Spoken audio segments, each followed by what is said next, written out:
আজি মঙলদৈ টাউনত দৰং আৰক্ষীয়ে নিৰ্ভয়ে আগবাঢ়ো অভিলেখ ভোটদানেৰে অসমৰ সুনাম গঢ়ো শীৰ্ষক আহ্বানেৰে জনসাধাৰণক সজাগ কৰি তোলে।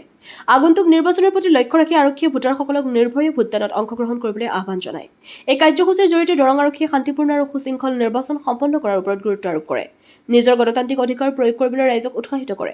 আৰক্ষীয়ে স্পষ্ট কৰি কয় যে সকলো ভোটাৰৰ সুৰক্ষা নিশ্চিত কৰিবলৈ প্ৰয়োজনীয় ব্যৱস্থা গ্ৰহণ কৰা হৈছে আৰু নিৰ্বাচনৰ সময়ছোৱাত আইন শৃংখলা বজাই ৰাখিবলৈ পূৰ্ণ প্ৰস্তুতি গ্ৰহণ কৰা হৈছে।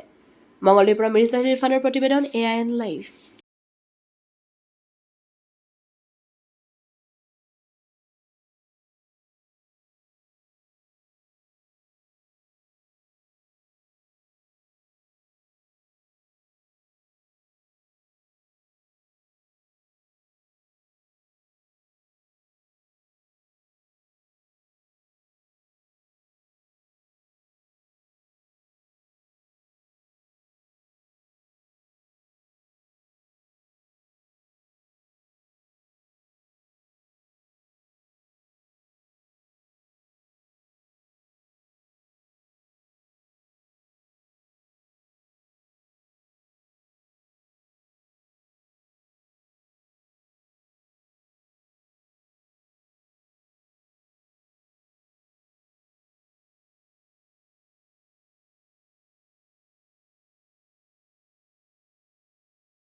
যিকোনো খবৰ আৰু বিজ্ঞাপনৰ বাবে যোগাযোগ কৰক 7896121996।